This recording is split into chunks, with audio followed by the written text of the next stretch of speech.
we're going to record this session for this evening. So again, thank you so much for being here. Youth Views on Volunteerism. This is the second of our online presentations, highlighting the year-long project that our youth have been involved in as they explore the facilitators and barriers to volunteerism in the city of Burlington. And I just, breaking news, would like to let everyone on today's call know that we actually are going to be doing an in-person presentation. Mother Nature thwarted our ability last week to do an in-person presentation, but we have rescheduled that for March the 17th at the Burlington Public Library. So that information is going to go out before the end of this week. So would love it if you are able to join us again in person to share in this opportunity to hear from the youth, or at least help us share it more widely in community. That would be fantastic. Cassandra, thank you so much. Cassandra James is here from Volunteer Toronto. She was one of our peer reviewers on the report, which is fantastic, and the report is coming out soon. Let me just pull up our slide deck so I remember what I'm supposed to be talking about. All right. So welcome everyone. Thank you so much. Youth Views on Volunteerism, highlights and insights from the youth of Burlington. Just wanted to highlight our agenda for this evening. And normally we would do a land acknowledgement at this point, but this is actually going to be part of the presentation that the youth are going to be delivering. So we will get to that in a few moments. So as I mentioned, the full research report will be available soon. Everyone here this evening will receive a copy via email. You did receive a bit of a sneak peek in your meeting package. And for those who engage youth in programs or in the school system, the Youth Engagement Research Team has also created a peer presentation, which is suitable for high school students, which highlights the research done along with recommendations and resources to support the successful completion of this graduation requirement. This video too is almost ready and will be available shortly. And as part of the materials for that video in the meeting package that was sent out, you saw one of the handouts, sort of a summary of some of the data that was you're going to be hearing from tonight. That package also includes a tip sheet on how youth can make the most of getting the most out of doing their 40 hours for a high school graduation. So tonight we are going to introduce the youth team members. Risha Burke is going to bring us some words around centering youth voices, 25 years of this particular graduation requirement. We're also going to hear from Megan Tragano, the CEO of the Burlington Community Foundation, who has been the financial support behind this project. I'll bring a little bit of information around the sector and youth and volunteerism, and then we will welcome our youth to do our presentation. Just a couple of quick highlights and housekeeping items. We just ask that you do keep your devices muted during the presentation. Pop questions into the chat box. There will also be a Q&A with the youth after they do the presentation. And we will be taking some photos and some video tonight. If you'd prefer not to be in either, please let us know. You can direct message Iman and let her know, and we will make sure that we respect your wishes there. I'm going to stop sharing because what I would love to do now is invite the youth team to introduce themselves, and I'm going to call on each person as you show up in the order on my screen. So, Krisha. Hello, my name is Krisha Tucker, and I'm from Burlington Central Secondary School. Pasha. Hi everyone, my name is Pasha Jazari, and I attend Dr. Frank J. Hayden Secondary School. Wonderful, welcome. Gabe? Hi everyone, my name is Gabe. I go to Humber College. Darmi? Hi, my name is Darmi Kambodi, and I go to Dr. Frank J. Hayden Secondary School. Great, welcome. Bilal? Hi, my name is Bilal Jawed, and I go to Corpus Christi Catholic Secondary School. Claire? Hi, my name's Claire Liu. I go to White Oak Secondary School. Tumi? Hi, my name is Tumi Shiganajala, and I go to Corpus Christi Catholic Secondary School. Vishi? Hi, my name is Vishesh Patnaik. I go to Corpus Christi Secondary School. Matthew? My name is Matthew Clerico, and I go to Corpus Christi Catholic Secondary School. Okay, my youth team is over 2 slides. Who did I miss? We're unfortunately anybody. missing Yogita tonight, who's another member of our team, and I'll be taking her part today, but she is also a member of our team. Yes. And Iman? Oh yes, I'm Emin Kaur. I'm the Youth Engagement Coordinator and Community Planner with CDH. And on our call today as well, we also have Karen Mayer, who's our Community Engagement Coordinator, Stephen Barrow, who's one of our social planners, and Risha Burke, who I'm actually now going to call on to say a few words. All right. Thanks for coming, everyone. This is exciting. So I'm Risha Burke. I'm the Executive Director for Community Development Halton. And just a few words just to say how amazing it has been to walk alongside of these incredible young people this past year. It's been, I said this before, and it's a project that brings a smile to my face. I got to share a little bit about it earlier this afternoon with somebody from TMU, and she was blown away by your work, folks, to our young people here. So it's been a deep dive into looking at the Ontario Ministry of Education's mandated 40-hour community involvement requirement for high school graduation and youth volunteerism in general. It was made possible by the Burlington Community Foundation. We're really grateful that they took a chance on what probably on paper seems like a really kind of crazy project, but you know what, like how brilliant has this project been? We've also want to just thank off the hop some CDH partners, including the Center for Diverse Learners, Art House, Our Kids Network, Reimagine Ontario, and HMC Connections, who have all played a part through either peer review, helping with recruitment, and focus groups. So it takes a whole community to make one of these kinds of things happen. So grateful for our funder and our community partners. So you probably all know that in Ontario, there's a 40-hour community involvement graduation requirement. It was introduced in 1999, which by my calculations, based on the fact that my oldest child was born that year, is about 26 years ago. And our research shows that there really is not a substantive study on this policy. Has not really been evaluated.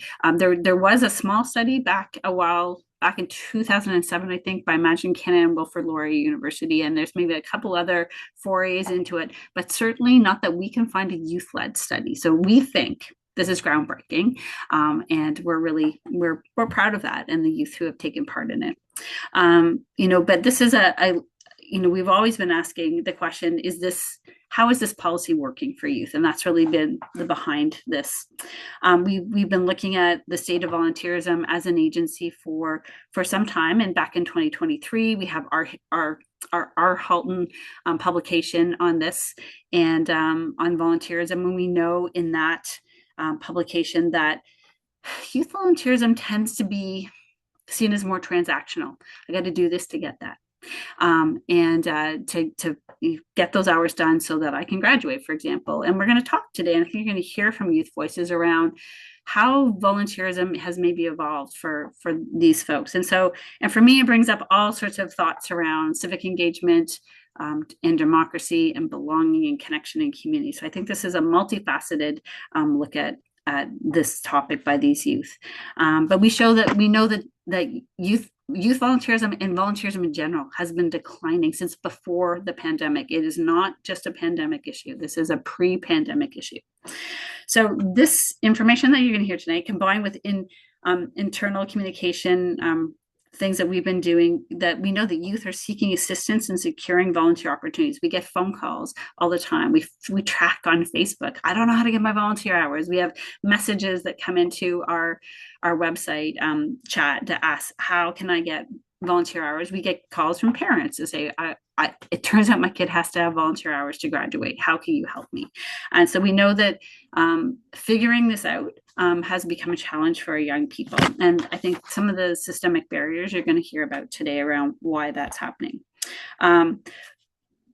I just, we have a history as an agency of engaging youth, and I have some history as a neighborhood organizer with CDH engaging youth that bring back some of my fondest memories with this agency. And it is important that their voice get heard. In our strategic plan, ensuring the voice of lived experience is centered in all of our research as peer researchers, or that the voices are part of the storytelling, and this project led by the voice of lived experience. And I think that just brings us so much joy and so much excitement. And I know you're going to be blown away by these young people tonight.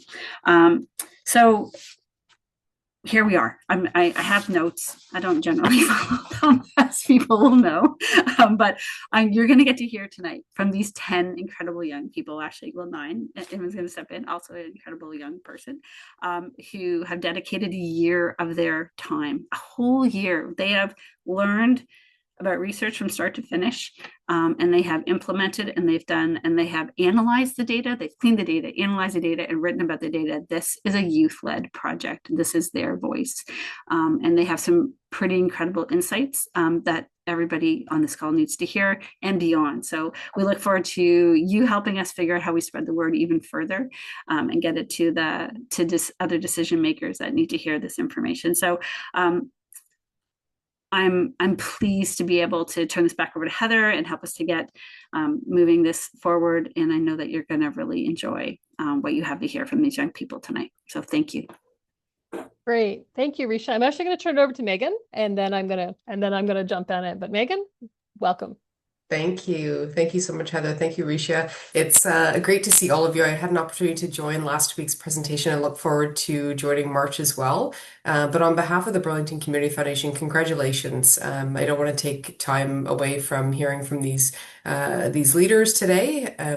We are proud to support this funding. And Risha, you said, taking a chance on something. We didn't see it like that at all. First of all, you're the leaders in the space, community development, Halton. So you have all the credibility and leadership in the community. And the fact that this is a youth-led opportunity and community-led, that's what we look for as a community foundation. So we're really proud. We steward funds on behalf of the community and generous donors and businesses. So this was a no-brainer for us to see youth lead work for youth. It makes no sense for adults to do this work. So thank you for your leadership. We look forward to seeing how you're going to make some serious change across the sector with this work. And however else we can help, we know you'll be in touch. So congratulations, and look forward to joining in March as well. Fantastic. Thank you so much, Megan. And yes, we've been really, really grateful to the Community Foundation for all of their support. As I mentioned, I'm the director of Volunteer Halton, and as in my experience, I've always found that there's sort of 2 New Years. We have the traditional New Year's in January, and then the other one is sort of those first few weeks in September, when everyone gets back to routine following their summer months. And high school students, especially those in grade 9, are introduced to this 40-hour requirement. Perhaps the grade 12s are reminded about the 40-hour requirement. But when this requirement was introduced in 1999, there was a bit of a scramble in the nonprofit sector to address how it would respond. It was, and it is, both an opportunity and a challenge. Suddenly, every high school student would be available to volunteer. The reality is not every high school student is going to want to volunteer. And then there were many other considerations for nonprofits. There were the modifications of training programs, potential increases in staff to oversee youth volunteers, revisiting and revising youth roles, volunteer roles to make them suitable for youth. And that increased risk management needed to welcome a vulnerable population. There were lots of opportunities to include youth in ways that might not have been considered previously.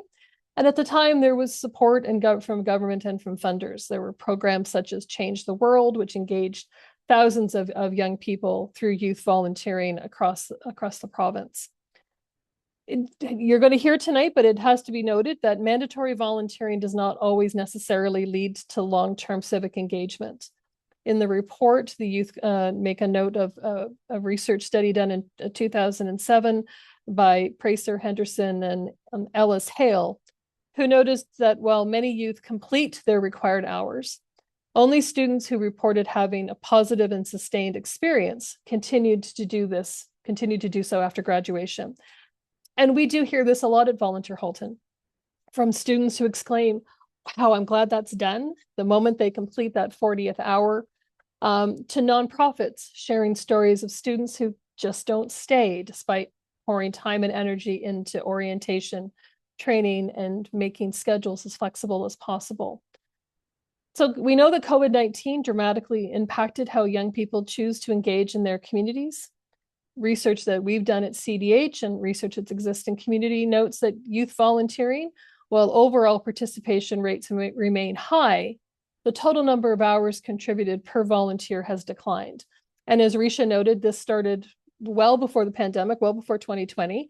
However, the pandemic accelerated that informal and virtual volunteering needs. Youth are increasingly seeking opportunities which align with their personal values and their global causes that they're concerned about. And they look for opportunities that emphasize purpose, flexibility, and visible community impact. And this has been a hallmark of the research that this team has been doing. So I'm now going to invite the youth team to do their presentation. Give me a moment, folks, just so I can pull up that slide deck, and we will get started.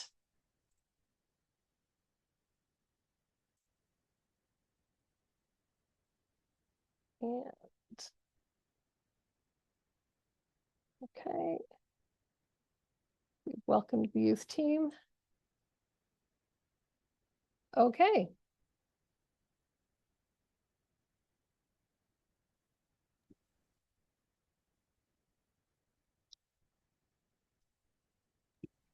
Ishi, if you want to start us, that'd be great. Thank you. So welcome to the Community Development Halton Youth Engagement Research Team presentation of Youth Views on Volunteerism. The information we'll be sharing in this presentation is drawn from a year-long project conducted by the youth researchers into the facilitators and barriers impacting youth volunteer engagement in Burlington, the first study of its kind in Ontario. We'll be sharing what we learned about how youth perceive the value of volunteering and the ways they wish systems work to reduce uncertainties and increase community involvement. We acknowledge the land in which Halton Region operates. Halton is on the traditional land of the Mississaugas of the Credit, which is part of the Anishinaabe Nation that extends from the Niagara Peninsula across Hamilton to Rouge River Valley. The territory is mutually covered by the Dish with One Spoon Wampum Belt Covenant, an agreement between the Iroquois Confederacy, the Ojibwe, and other allied nations to peaceably share and care for the resources around the Great Lakes. We are deeply grateful to be able to work on this land, and we recognize that its original inhabitants are First Nation and Métis people. We give thanks to the Mississaugas of the Credit First Nation for sharing their traditional territory with us. Once again, welcome. I'm going to pass things over to Tumi now. The CDH Youth Engagement Research Project examined how youth living and or going to school in the city of Burlington perceive and experience Ontario's mandatory 40-hour community involvement requirement for high school graduation. This year-long youth-led initiative engaged individuals aged 14 to 24 through an online survey and 4 in-person focus groups to identify barriers, motivators, and opportunities for improvement.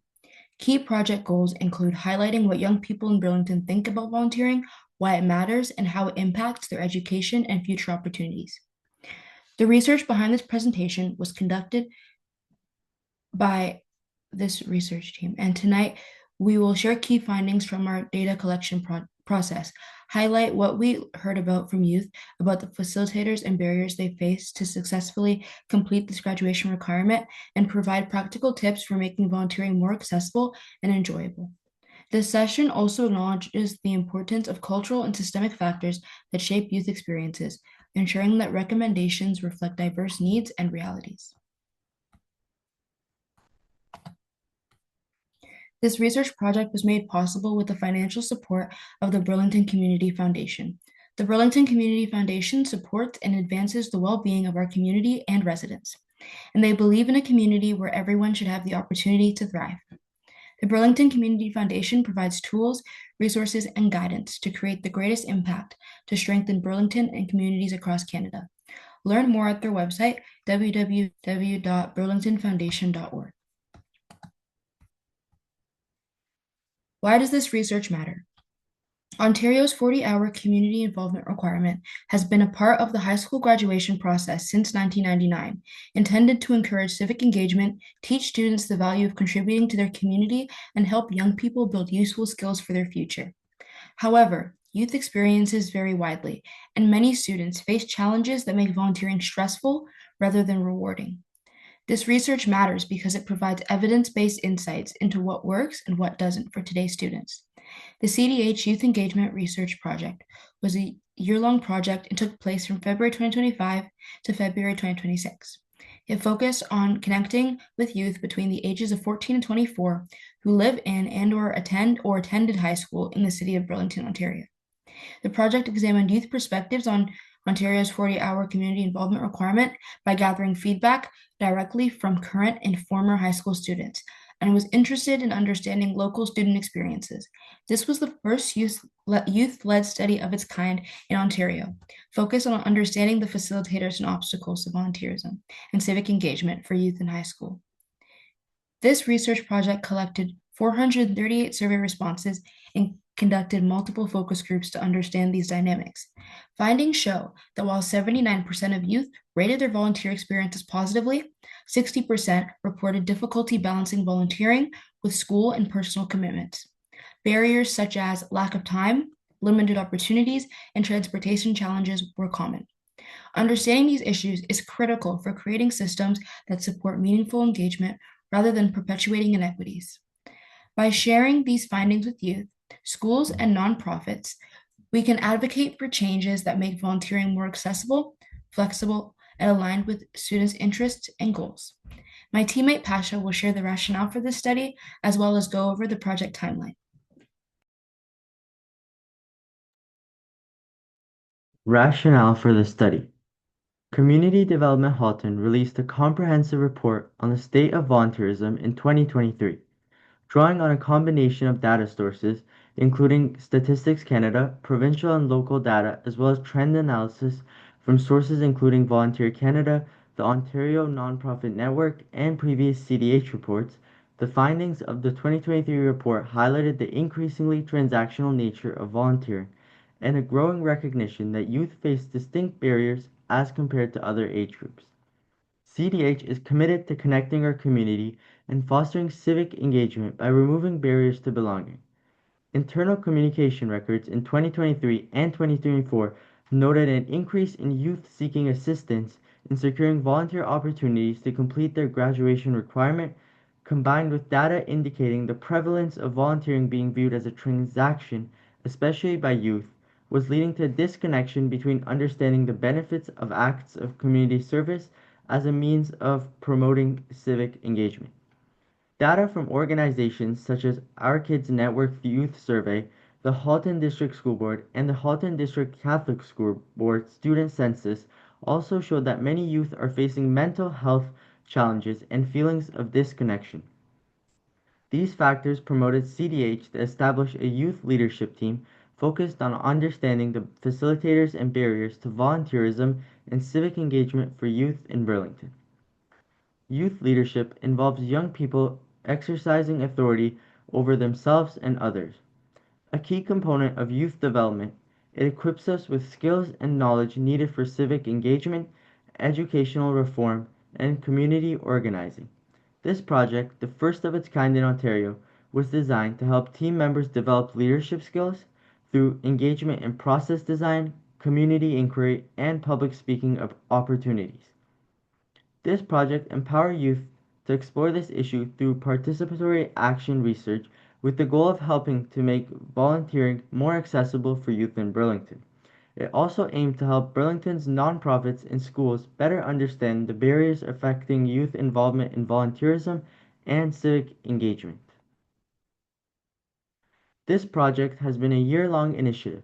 The Youth Engagement Coordinator, Iman Kaur, joined the CDH team in February 2025. All youth team members were recruited, interviewed, and and trained between March and April, and the team met for its first meeting on May 7th, 2025.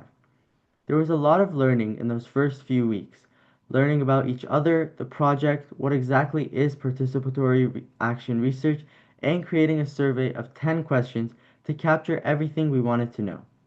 Supported by the CDH team and external subject matter experts, data collection began on June 16th with the release of the online survey, and the summer months were spent doing data collection, a process which extended into the first part of the 2025-2026 school year. By October, team members were diving into data analysis to look not only at the numbers but to start to discern the stories those numbers were telling. The latter few months of the project have been spent on writing the report, crafting the community presentations, and preparing to share the data with the community. This is a high-level overview of the project. I'm going to turn things over to Claire and Bilal, who will share more information about the research approach and our key findings.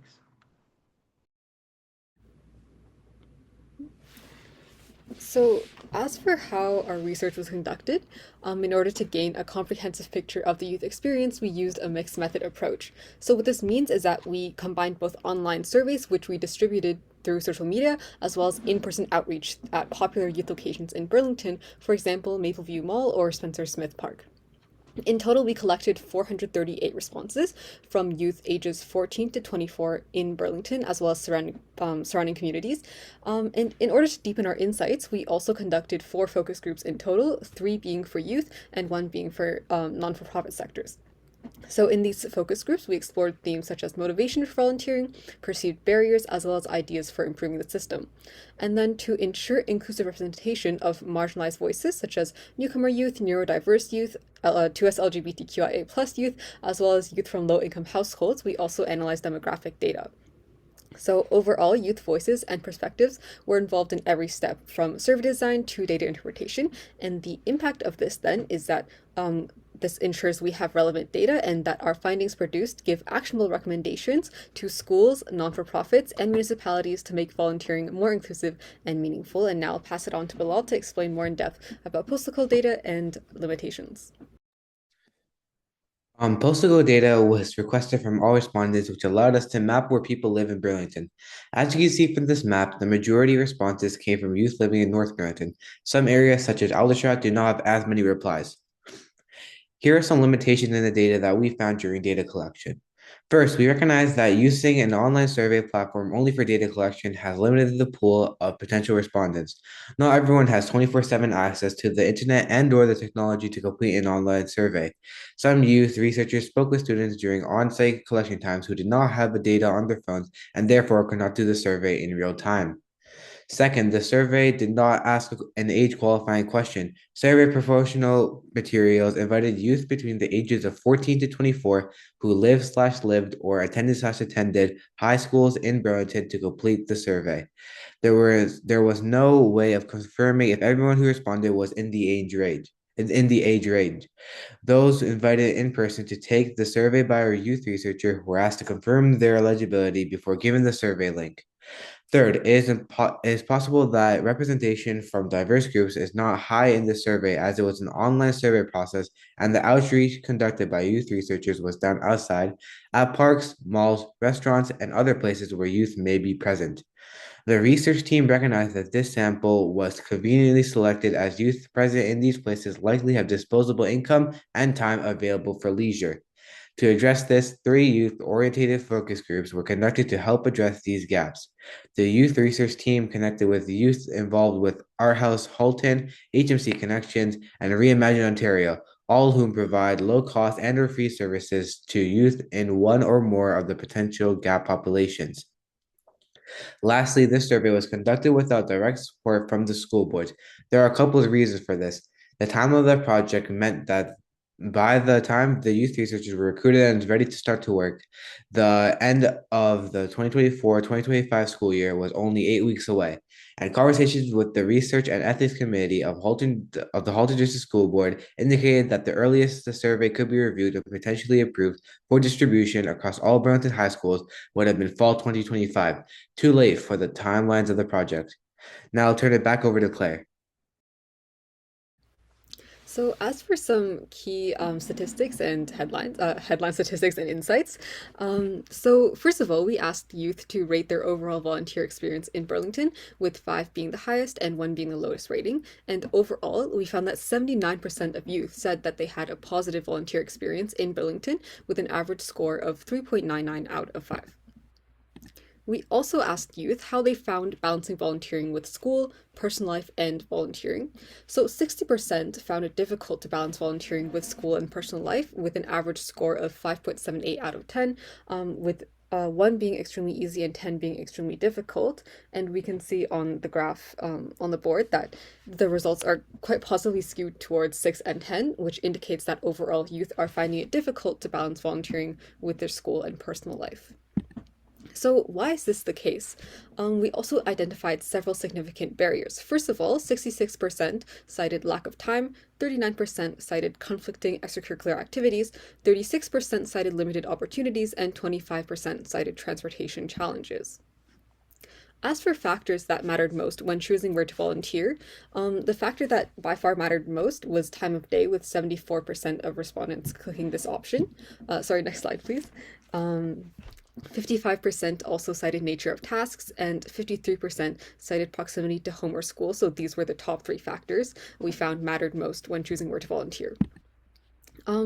And importantly, a very positive piece of news we found is that 57% of youth indicated that they would continue to volunteer even without the 40-hour requirement, which suggests that youth find value in volunteering beyond graduation requirements. And this simply highlights the importance of flexible and accessible opportunities that exist for youth, which align with their interests and schedules. So now that we've established that most youth have had positive volunteering experiences and find value in volunteering, what specifically makes these volunteering experiences meaningful for youth? So youth noted several key benefits. First of all, is that 52% responded that it helped them develop deeper connections in and or with their community. 38% said that it helped them gain skills which may help them get accepted into college or university. 35% said that they had an experience that's encouraged them to learn more about an organization or a cause, and 33% said that they made new friends through volunteering. And so essentially, youth value volunteering because it's helped them foster deeper community connections, as well as help them gain unique skills and experiences outside of a formal academic setting. So in addition to the hard numbers of the survey, respondents also provided their experiences and suggestions for improvements, leading the team to also do a thematic analysis of what was shared. So I'm going to pass it over to Yogitha and Krisha to share these findings. I am going to be taking the spot of Yogitha today, who is unfortunately not with us, but a very key member of our team. And Yogitha's part is to present on the different core challenges that we found within this project from the results. And one of the biggest ones that we found was that there is a lack of infrastructure for this graduation requirement. As the youth have shared, this has been a requirement for the past almost 30 years, and it encourages students to engage with their community, explore potential career paths, and can help them develop really great skills. But it's the only graduation requirement out of the 5 core graduation requirements that doesn't have any infrastructure in place to help support it. So at this time, there is a grade 10 civics and careers course where volunteering is introduced to youth, but it doesn't go beyond that. So we found that as one of the core challenges.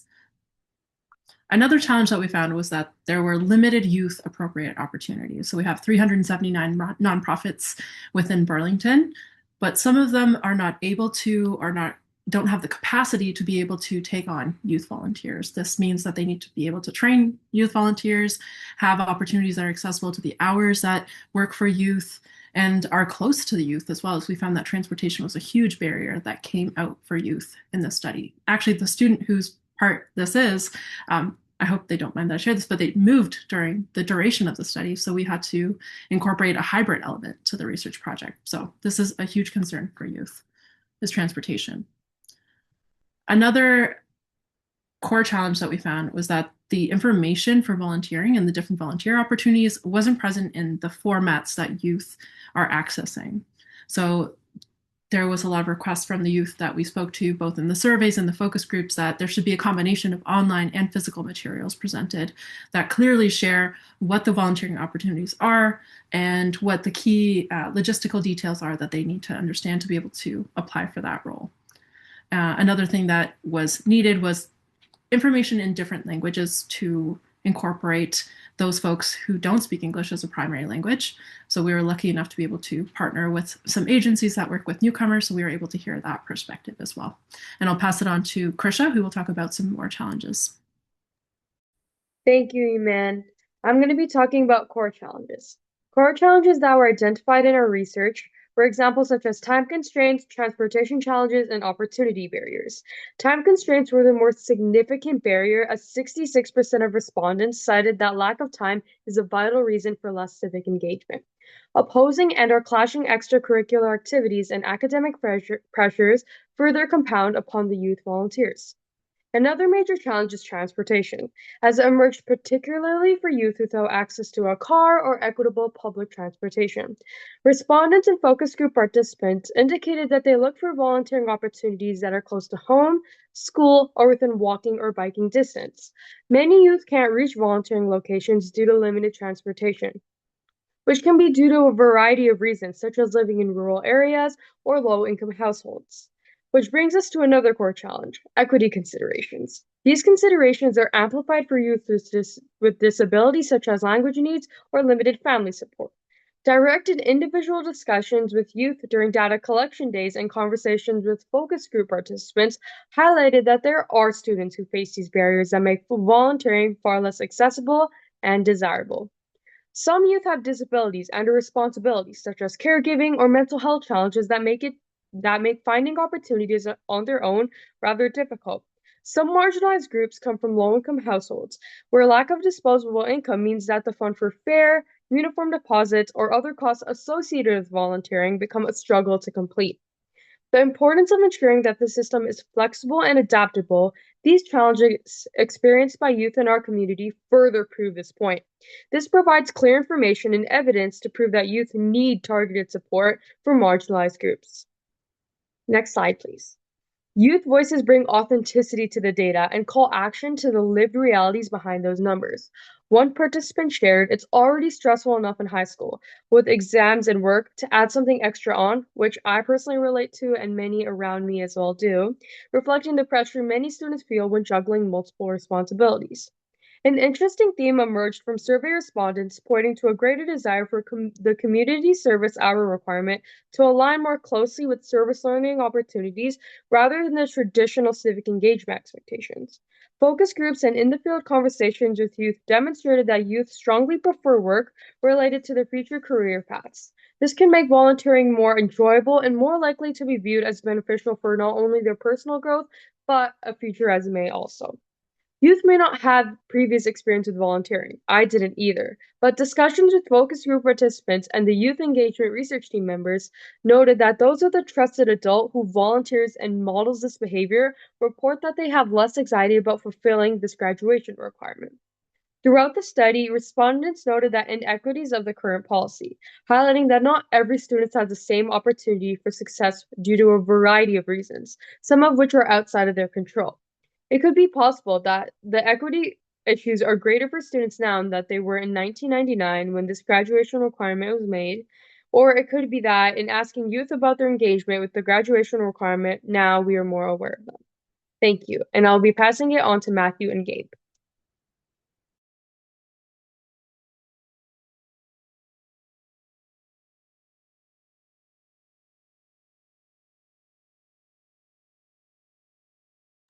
Hi, my name is Matthew. Based off our survey findings, focus groups, insights, and sector constellations, several practical community level opportunities to strengthen how Burlington youth access and to complete Ontario's 40-hour community involvement requirement were identified. While some recommendations are more ambitious, requiring the review and revision of provisional policy as well as correction of some long-standing resource limitations. These are targeted steps that Burlington schools, nonprofits, and municipal partners could take within their existing capacity. Some of these are strengthening school-based guidance using existing rules and resources. Schools remain the primary point of contact for students navigating this requirement. Respondents repeatedly stated that they need more reminders and check-ins throughout their school career and guidance beyond the grade 10 civics and careers course. Next is integrate volunteering into the school day through flexible models. Many youth struggle to complete volunteer hours due to competing academic demands, employment, caregiving responsibilities, disability-related needs, or transportation barriers. Recommendations which could reduce some of these barriers include identifying school-based activities that already qualify for volunteer hours and promoting them more frequently to students as a way to complete the requirement, as well as sharing information about virtual or hybrid volunteering volunteering options, which could be helpful for students with transportation or scheduling barriers. Now I'll pass on to Gabe. Nonprofits, municipalities, schools, and school boards are critical partners in youth volunteer engagement. However, a recurring theme across the youth and nonprofit focus groups was the lack of coordination between schools, community organizations, and municipalities. To help improve this, the youth research team recommends supporting nonprofits to design meaningful youth-friendly roles, improving transportation and geographic access to opportunities, and strengthening cross-sector collaboration and communication. So, first off, nonprofits are critical partners in youth engagement, but may lack the capacity to design and manage youth-friendly roles. To support nonprofit organizations, our recommendations include partnering with the HDSB and HCDSB staff to provide training and resources to nonprofits on youth engagement best practices, as well as encouraging the nonprofits whenever possible to offer project-based skill building and leadership-oriented volunteer roles rather than task-only placements. As for transportation, it remains one of the most persistent barriers to youth volunteering. And while large-scale transit investments fall outside the scope of this project, local strategies such as encouraging nonprofits and schools to clearly identify opportunities located near major bus routes, schools, libraries, and recreation centers can help, as well as exploring small-scale, time-limited transportation supports where feasible. For example, providing bus passes for a one-day event. And finally, better coordination between critical partners can reduce duplication of efforts, confusion, and inequity, while maximizing the collaborative impact of youth volunteer engagement in our city. Addressing this includes regular cross-sector meetings or working groups, which include school boards, nonprofits, municipal staff, and youth representatives, as well as sharing research findings, including from this project, directly with school boards and policymakers to inform decision-making. This research highlights that meaningful research doesn't mean eliminating the requirement, but rather rethinking how it's implemented and supported. The second half of tonight's event will offer an opportunity for some small group discussions on each of these recommendations. And now I'm going to invite Dharmi to share some information about resources and key takeaways.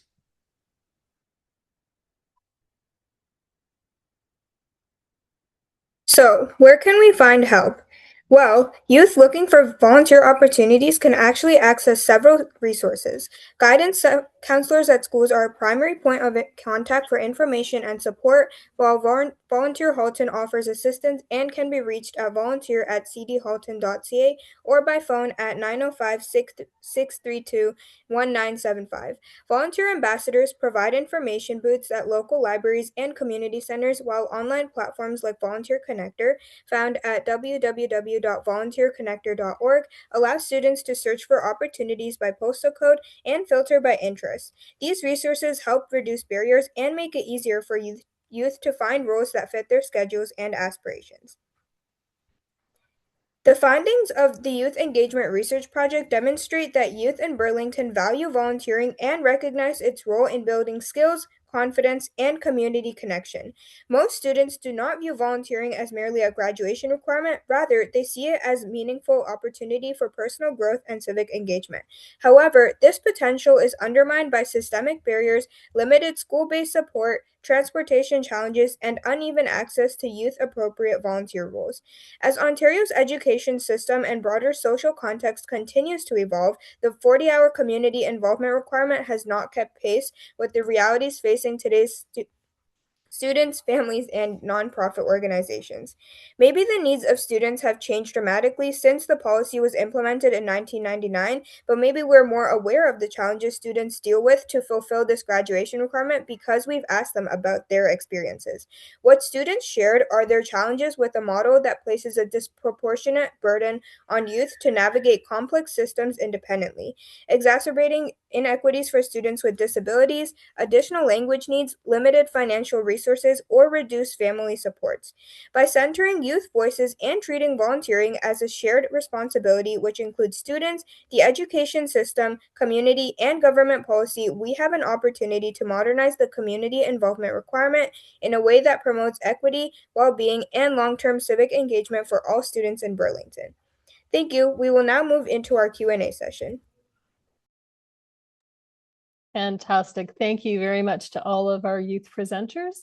And we're going to spotlight folks. I'm going to stop sharing because we now can move into Q&A. And we're going to pull everybody up. I can see that there are some things in the chat as well. But if we got questions, you raise your hand. I think we can spotlight just about everybody tonight, Emma. I think we discovered that our spotlight boxes are 9. That is correct. Don't have to shuffle people around this time. Don't have to shuffle people around. Yeah. Let's get a big round of applause for the youth. Round of virtual applause. Virtual applause for everybody. This is their second time around doing this, so they're pros. They were pros the first time, but this is bonus. Okay. There are questions. Either pop them into the chat or raise your hand. We'll be happy to call on you. Lots of information.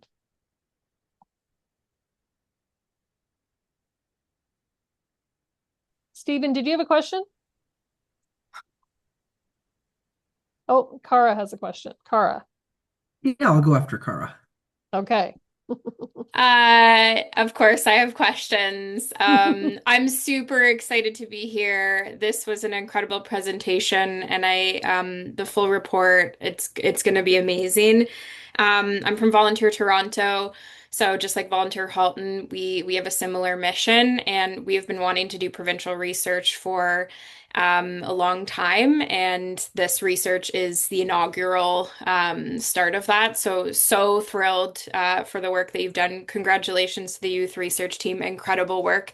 It's going to ripple so much further beyond Burlington, and Volunteer Toronto is going to be looking at Toronto, similar research in Toronto this year. So a lot of my questions are actually about like lessons learned that we can take in terms of doing this research in a different region and what you might have learned from the research approach.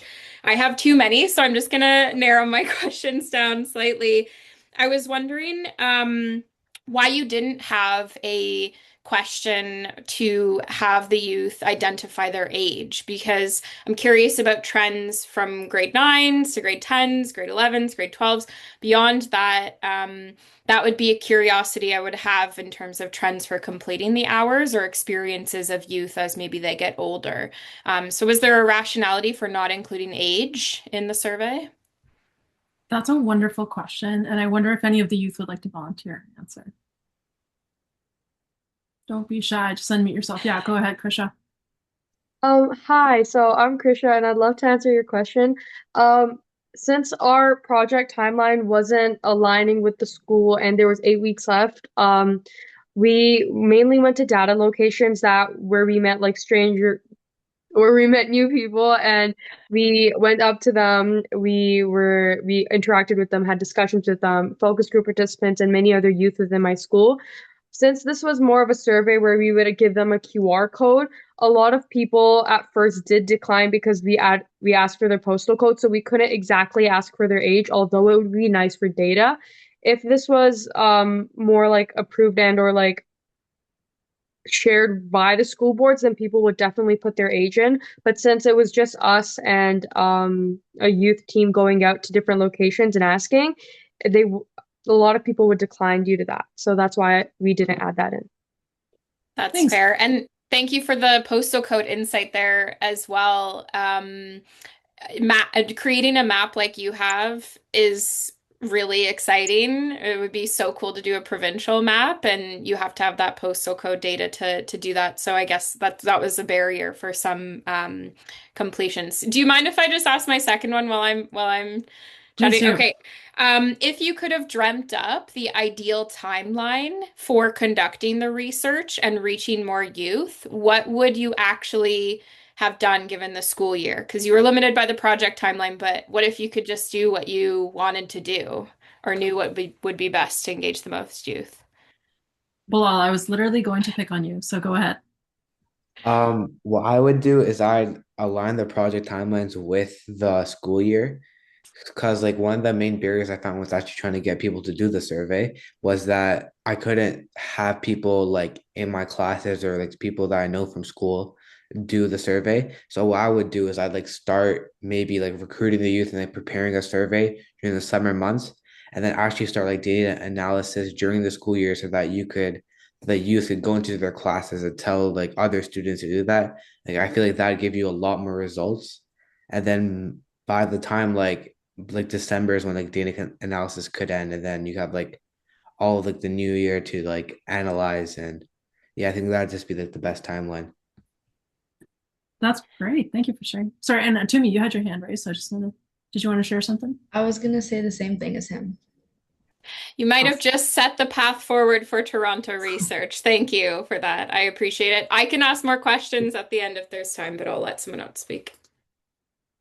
And Christian, maybe the next one. I'll just get Samira. Sorry, I just wanted to provide some clarification as well with the age range. We did, like Christian said, and I like the phrase that she had, the lean in machine survey design. That's what we were hoping for. So we tried to pare down all the questions, and then when we were delivering the survey question in person, we would ask if they were within the age category. So that's one way we tried to reduce that. And then Samira. Thank you. Nice to see you. Nice to see you all. Just want to say amazing work. Definitely surveying and doing consultations are not an easy thing. So definitely kudos to you for the commitment, and it's amazing to see what came about it. I have one question out of curiosity, and this can definitely be answered by youth or the research team, but what could online volunteering really look like? For me, coming from a non-for-profit that is a lot mainly remote, doing virtual work can be very fatigue. And I think I worry about how that will translate for youth. So maybe out of curiosity, in a world where you could design it, what would virtual online volunteering look like, especially considering it's outside of school hours? We're 9 to 5, and school is also 9 to 5 almost as well. So what would that look like in an ideal world? Great question. Very timely question. Krisha, you want to start us off? Yeah, that was a great question. I honestly, when I first started when I was looking for volunteering opportunities, I was looking for it online as well. I know a lot of friends that also look for it online. If I were to design something that would be ideal, I'd make it almost as if it had like this certain application process that made the student or their volunteer feel sure that they can complete this during the day. A lot of my friends, they complete a lot of like schoolwork or homework or anything for their extracurriculars. Like my math homework, I completed it during break. So we do have that like one gap. I'd start off with, this is just a suggestion, that they'd have like a few questions to like answer. Oh, my Monday schedule is I have soccer after school. My Tuesday schedule is like this.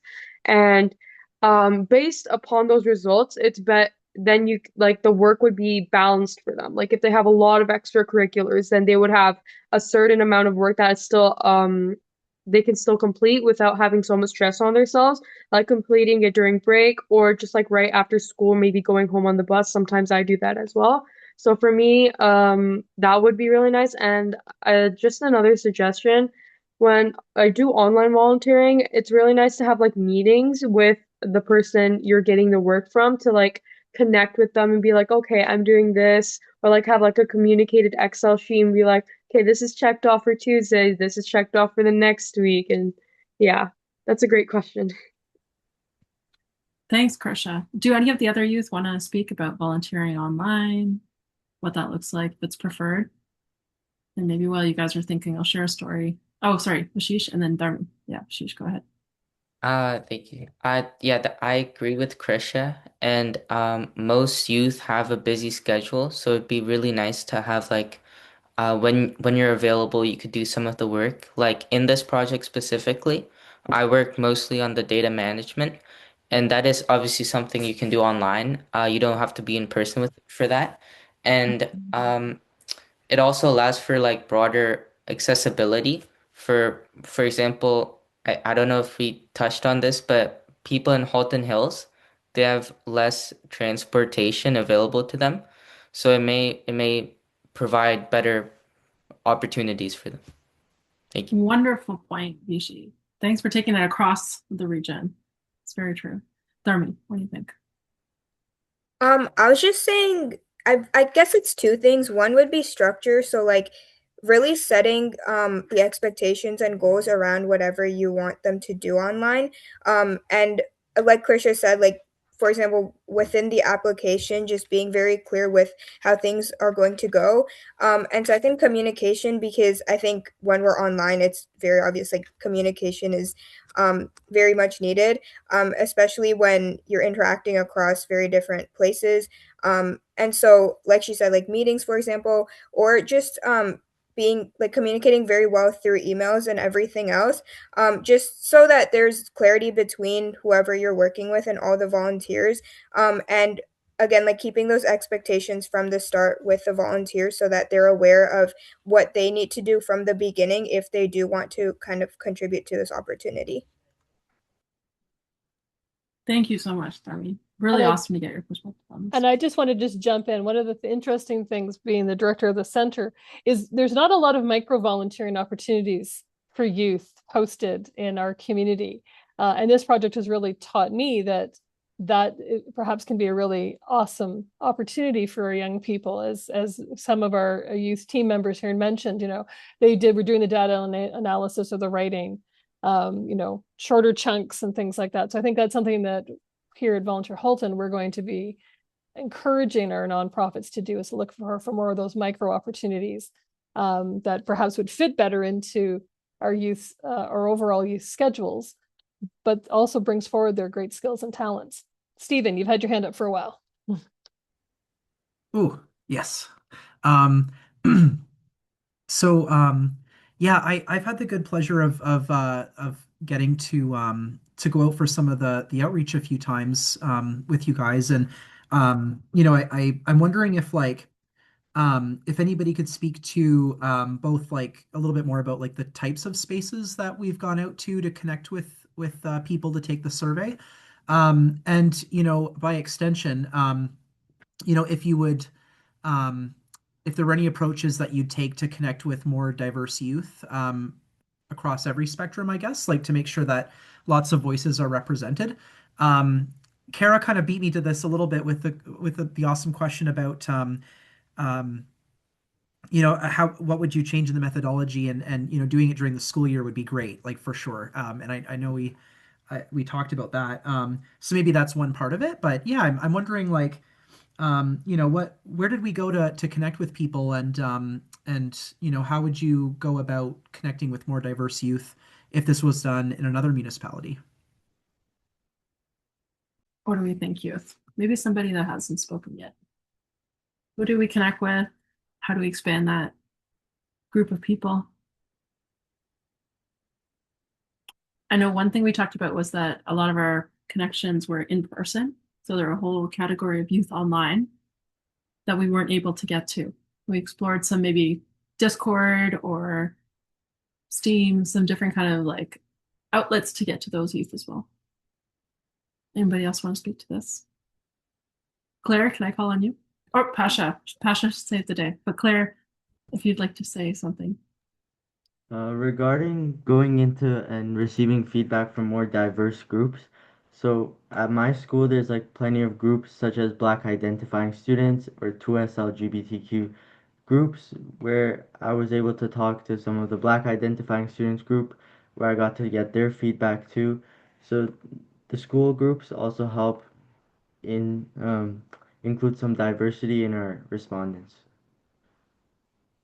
For sure, Pasha, and we relied a lot on the social networks of the youth to be able to extend the survey.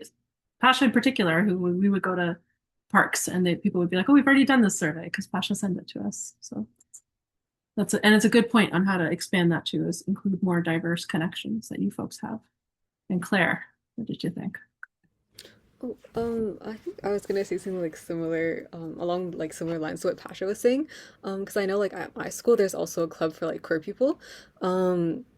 So I guess just in general, like going to like places where there's like, because like I know like there's like I'm trying to like word this correctly. Like I guess like places where like I guess you could find like diverse youth, as in like certain like online communities. There's probably like Discord probably has a lot, I know, or like certain like I know like I'm trying to find the word for it.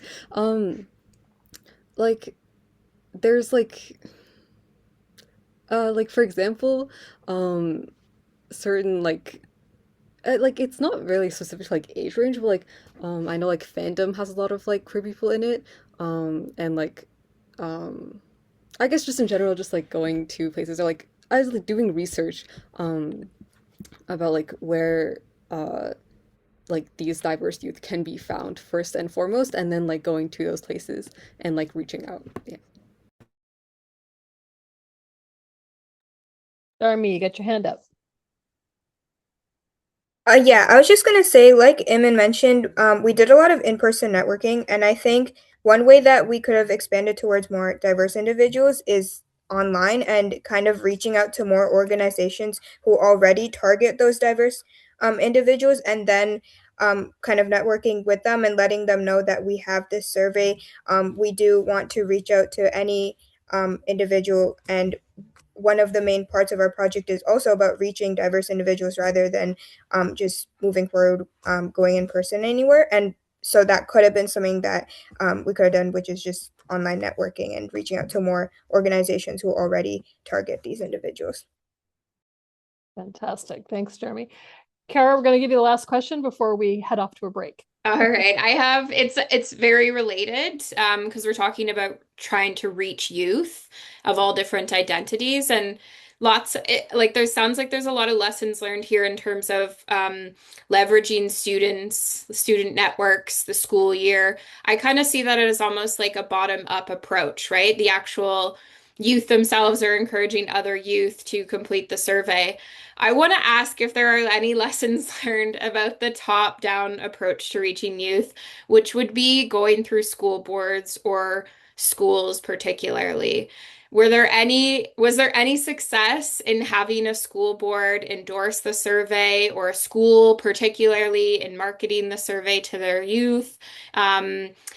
You know, school boards are really hard to penetrate in terms of getting them to do anything.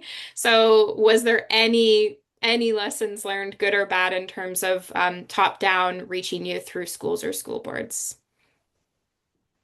I would just say start early. That's my comment. Krisha, what do you think? When it comes to the top-down type of like system, the point of penetrating schools is it's very hard. When we were in September for the first few weeks before data collection ended, I did actually go to my different classes that had not only my class, but grade 12s and grade 11s and grade 10s come in after my period where they kept up a poster. So I did get a few people through that way. But it wasn't as effective because it wasn't catered towards them. Like the teacher wouldn't like say, "Oh, you need to do the survey." It would be more like on that board when you're going out and coming in. If you do like during the school year, if the project timeline fits really well, which if it does, it's actually a very good bonus because the school boards cater it towards different individuals. Within each school, we have diversity. And due to that diversity, if it's catered towards them, if they are like, okay, you can do this, teachers are advocating for it, and there's not just like a few posters around that are loose, then you can get definitely more people, more accurate data, and the age range would be perfect because it's from grade 9 to 12. And I'd say working in like getting the survey into the school board is definitely more effective than trying to reach them from more popular places for sure. Thank you. Thanks, Krisha. Risha?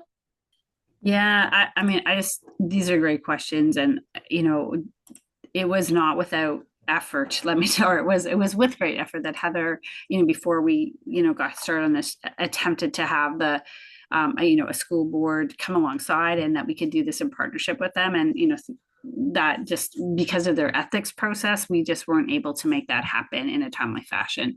It was going to take a year or so, or 6 months to a year, to kind of get through that process, and then our funding would be over. And I think even afterwards, and I'm saying this as planting seeds because we're headed into some small groups. I'd love for you all to talk about it because it's a bit of a systemic issue. We'd love for this research to get in front of the school boards, because you're going to see, as you saw, the research has huge implications for school boards and, of course, our Ministry of Education. But even just getting in front of school boards or trustees is a challenge. Cara, you named it, and it's a big system. And isn't always nimble to respond to things that are happening at the community level. If you are from a school board and you're on this call, I'm excited. And so, and we'd love for you to, or if you know somebody, I say all that because sometimes that's how things move, and how we make our way in. So I didn't want to lose the opportunity to say, we want to hear from you, because CDH only does research that helps lead to action. And we need some help reaching the school boards to help create that action. Thank you, Risha. And great questions, everybody. Thank you so much. Don't hesitate to pop other questions into the chat, and we'll get to them as best we can through email follow-ups. I have 7:08 on my computer. I'm going to suggest that we do a 5-minute stretch break, come back at just before 7:15. And then we're going to move into a policy lab. Evan's going to lead us through that, where we're going to break into some small groups and have some deeper in-depth conversations about some of the recommendations that you heard. And then we'll come back to do a little bit of a report back on that. And then we have a closing bit and a thank you to the youth. So 7:08, let's come back at, 7:15. Give us a few minutes. Everyone get up, stretch, refill your water bottles, and we'll see you in a few minutes. Thanks, everyone. Zoom the recording. I'm going to turn things over to Iman, who is going to walk us through what our policy lab is going to look like with our small group discussions as we start to engage with the recommendations from the report. Iman. Thank you, Heather. I just realized I can do this where I can show my screen and have myself in the image at the same time. So hopefully it's not too distracting. Let me know if it is. But this is the policy lab portion of this presentation. So you folks just heard from the youth team that there are 5 policy recommendations that we put forth in our report that was created by the youth.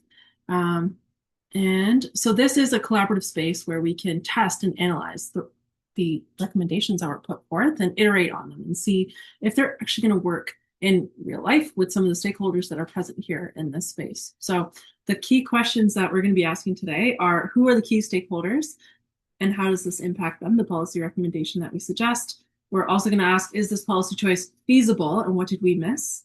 And then, is this policy choice ethical and what did we miss? So these are guiding questions. Last time we did this, we found our conversation kind of steered away from these, but really what we're looking for is some feedback on the policy recommendations that we put forth. And this may or may not help you do that.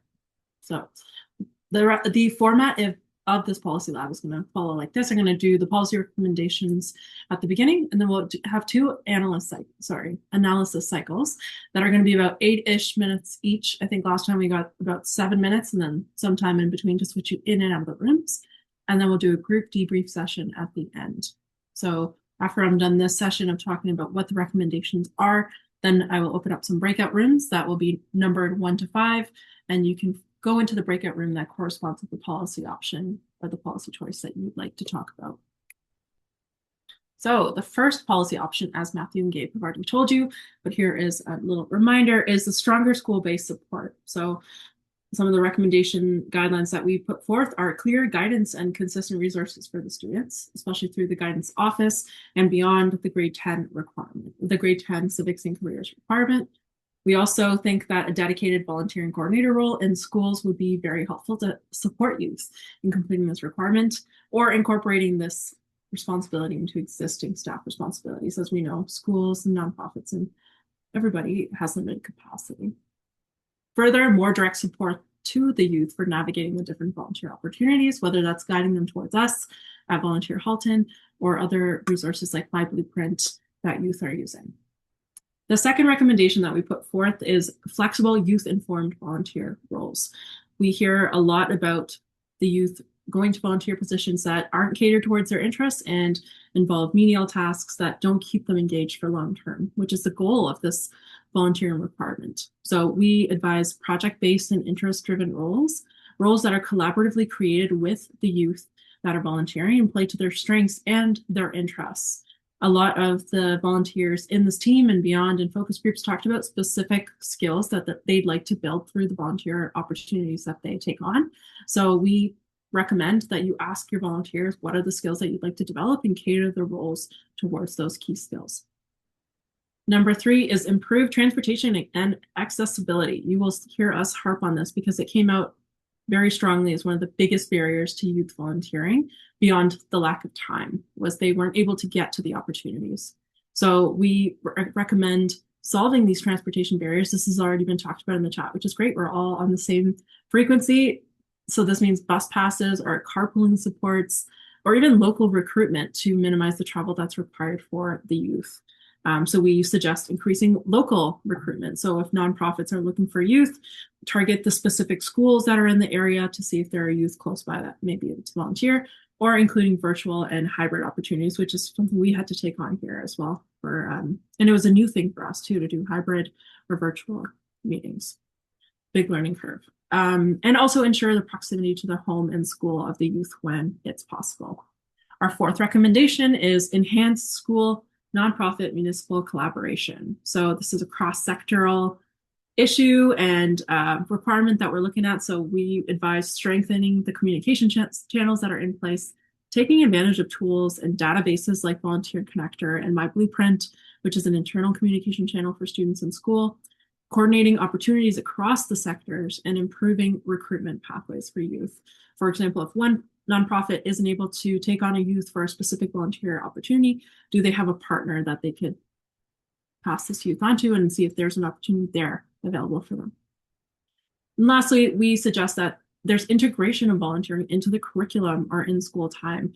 I can't remember who it was, but someone suggested, like, I think it was Diana actually, like integrating, and correct me if I'm wrong, integrating volunteering into school beyond the requirement and making it something that happens within the school year of some inclusion of volunteering. So we suggest including volunteering in the school time, so creating elective course options for volunteering, allowing some of the in-school opportunities that the youth are engaged in to count as volunteering hours, such as if they're in a club and they volunteer to take notes, could that be counted towards as hours? And then reduce the stress by embedding the hours within the school day. So that's the whole idea here, is that the youth don't have to do anything outside of their school day. They're already integrated inside. So there you are. I'll paste these in the chat. These are the core questions that we're looking at. Who are the key stakeholders that are involved? Is this feasible? Is this ethical? What did we miss? And these are the 5 recommendations. So I'm just going to stop sharing and copy and paste these into the chat.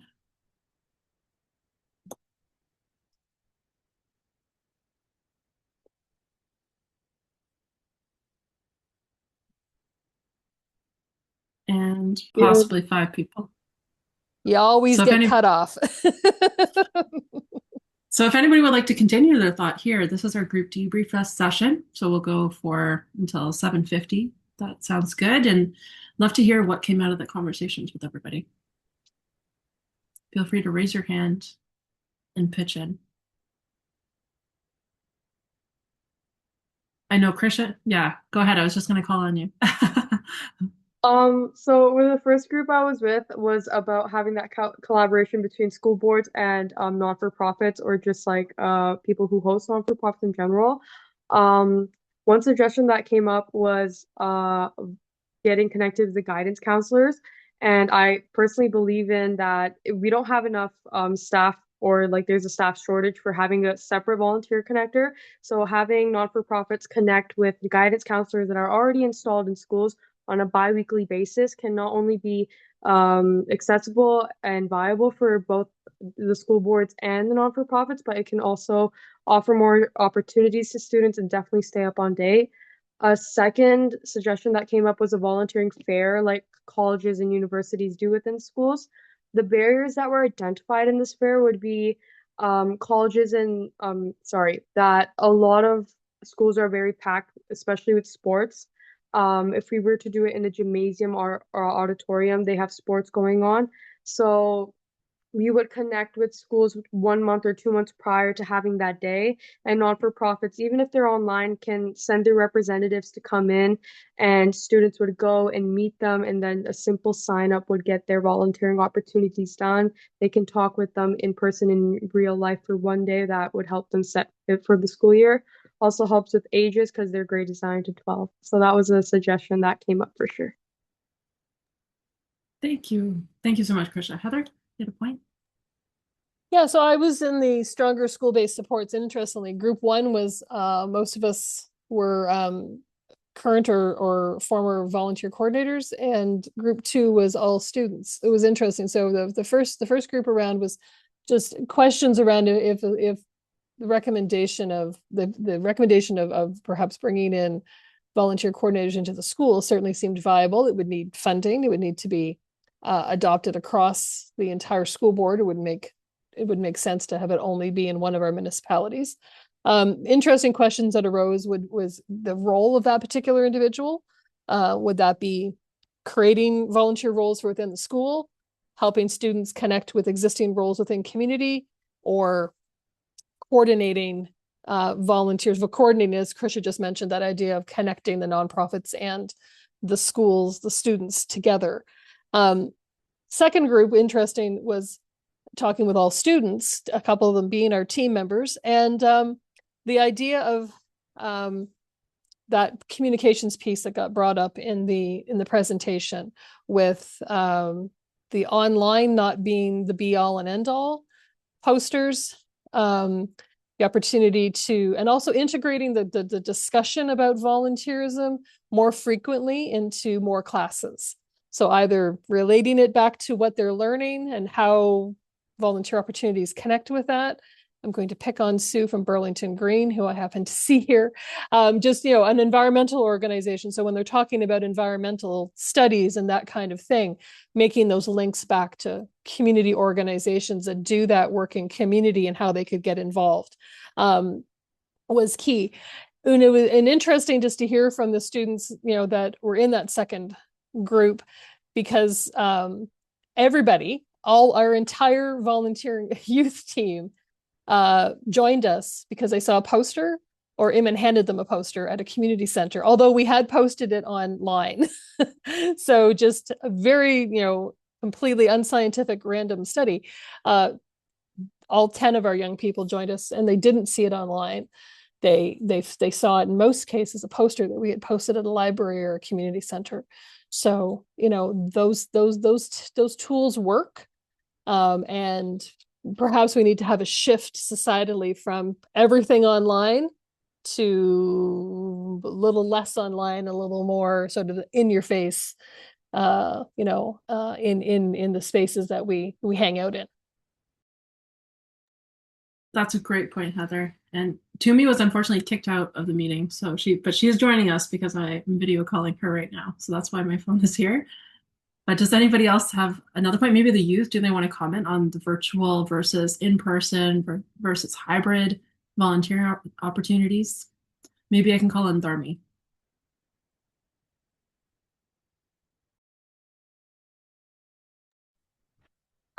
I think getting access to the different opportunities, and giving youth access to those opportunities, it's very different when you kind of have an in-person opportunity because you're able to interact with a lot more in-person locations too. When it comes to giving opportunities online, I think, of course, I kind of mentioned networking with other organizations. I think that's a big way to kind of target individuals when you're trying to get them to volunteer online. And then again, like Heather mentioned, we all kind of found this opportunity, whether it was like in person or poster handed. I personally found it through literally Volunteer Halton. So kind of reaching those databases too, and then posting these opportunities on there too is also just really important. So there's a lot to consider, but there's a lot of different there's lots of planning that goes behind figuring out how we can give youth access to the different opportunities, considering the fact that it could be an in-person opportunity or it's online. Thank you, Thermi. Always great to hear from the youth directly. And maybe we could speak to that a little bit. We have about 3 minutes left.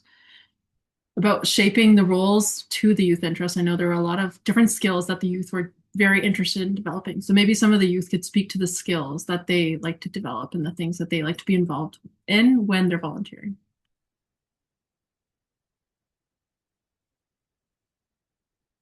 Let's hear from Bilal. I was thinking that the volunteer like opportunities would be tailored to like the kids' interests.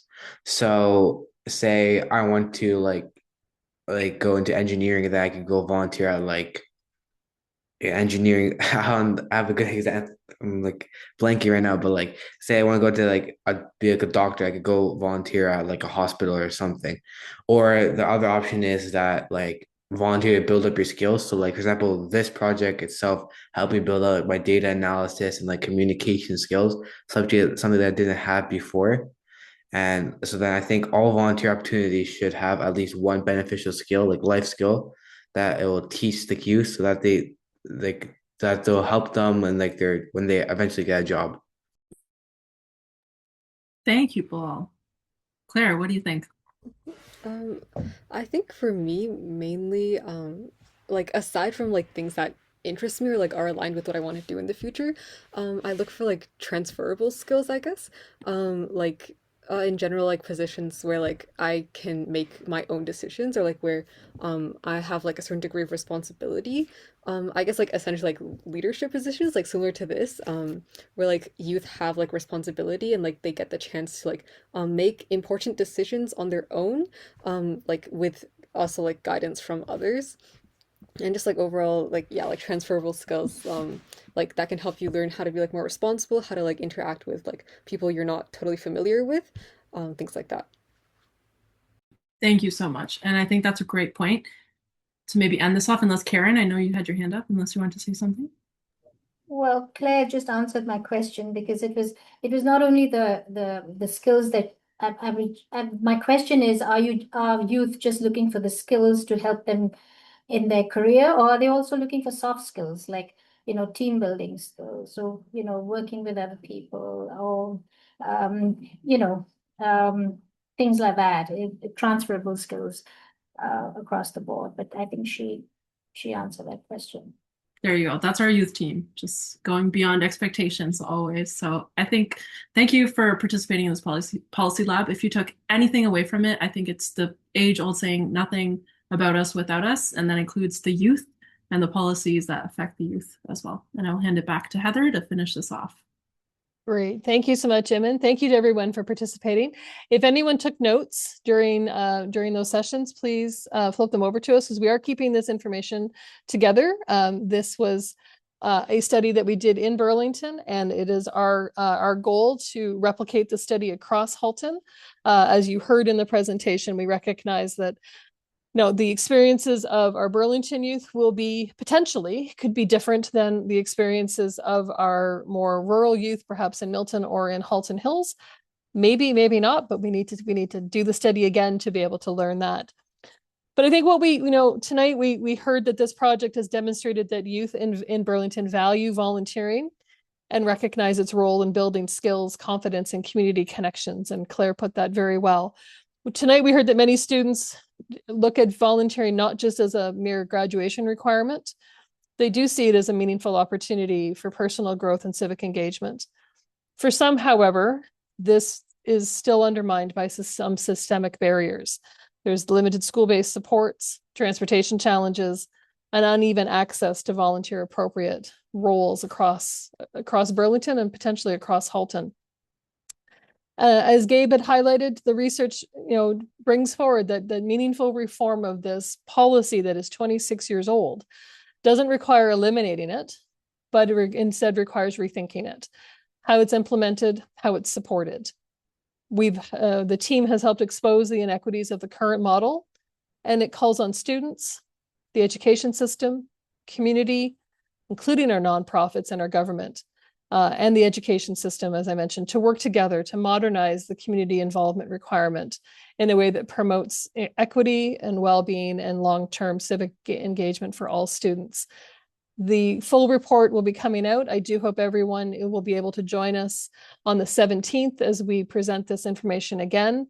And then I also hope that everyone takes this information forward and figures out a way that you can implement some of it in the work that you do and how you engage in community, so that you take something from it to be able to make an adjustment to your youth-based programs or how your organization supports youth.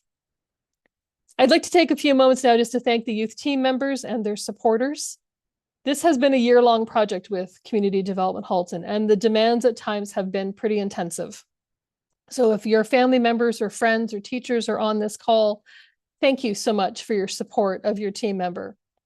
Participation in this project has meant changing pickup times, getting through rush hour traffic to meet our Wednesday night regular meetings, and helping them with honing their presentation skills. And so I hope you are as proud of your team member as we are and their accomplishments on this project. Thank you to our peer reviewers who provided their expertise on this project. Like all good research projects, they raised more questions for consideration and challenged any assumptions or opinions in the drafts of the research.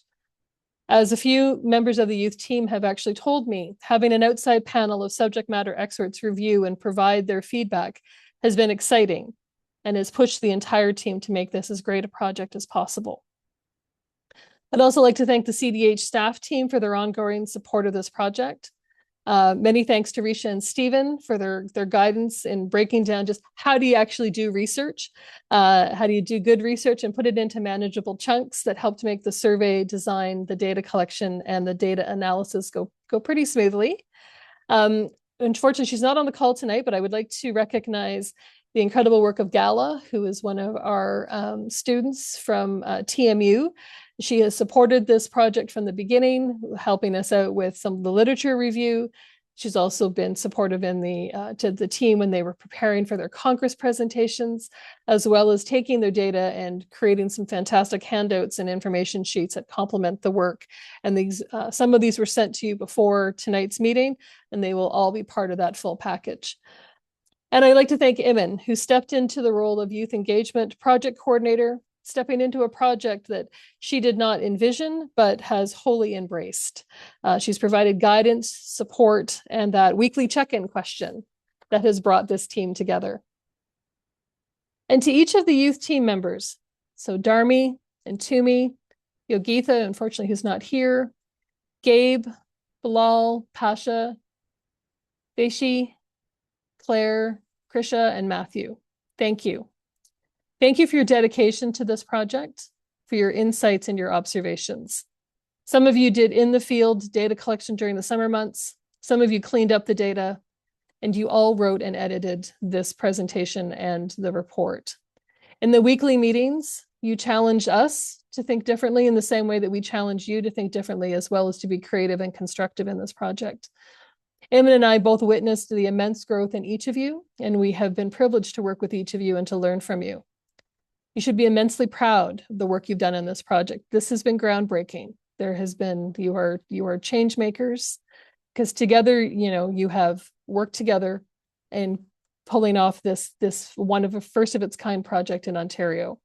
And while there may be other projects in different areas of Halton region and across the province, you were on the first.